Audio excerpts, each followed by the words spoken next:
మా అంకులు విజయవాడలో ఉంటారు. అండ్ ఇక్కడ కొంతమంది అంకులు నాన్నగారు బాగా క్లోజు. మనోజ్, నువ్వు ఎన్నో సంవత్సరాలు ఇంటి బయటగా ఉన్నావు, నీ సొంతంగా ఉన్నావు. మీ నాన్నగారు అమ్మగారు ఒకరే ఉన్నారు.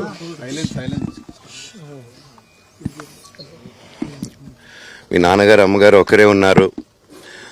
మీ అన్నయ్య ఏమో దుబాయ్కి షిఫ్ట్ అయిపోయాడు ఫ్యామిలీతో. మీ వైఫ్ ప్రెగ్నెంట్గా ఉంది. తనకి తల్లిదండ్రులు లేరు. తనకి ఇప్పుడు మీ అమ్మ అవసరం ఉంది, పెద్దోళ్ళు అవసరం ఉంది.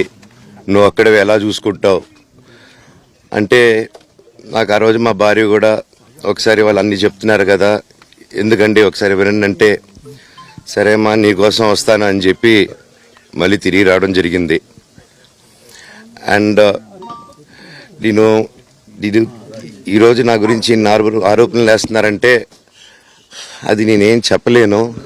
ఓన్లీ మీకు ఆధారాలు మాత్రమే చూపించగలుగుతాను. ఇప్పుడు వాళ్ళు చెప్పి నేను చెప్పి ఇది కరెక్ట్ కాదండి, నేను ఎప్పటి నుంచో కూర్చొని మాట్లాడదాం అంటున్నాను. పిల్లలకి లోకల్లో అక్కడ లోకల్లో ఉండేది ఎవరో కాదండి, మా బంధువులే అండి అందరూ.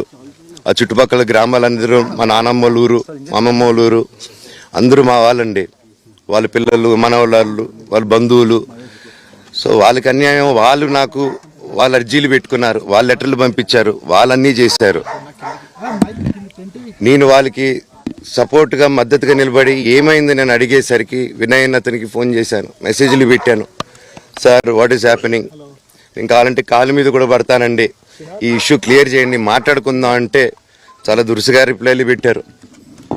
నేను ప్రతిదీ ఈరోజు సాయంత్రం 5:30కి ప్రెస్ మీట్ పెట్టి ఇన్నాళ్ళు ఆగానండి, ఇంకా ఆగలేను.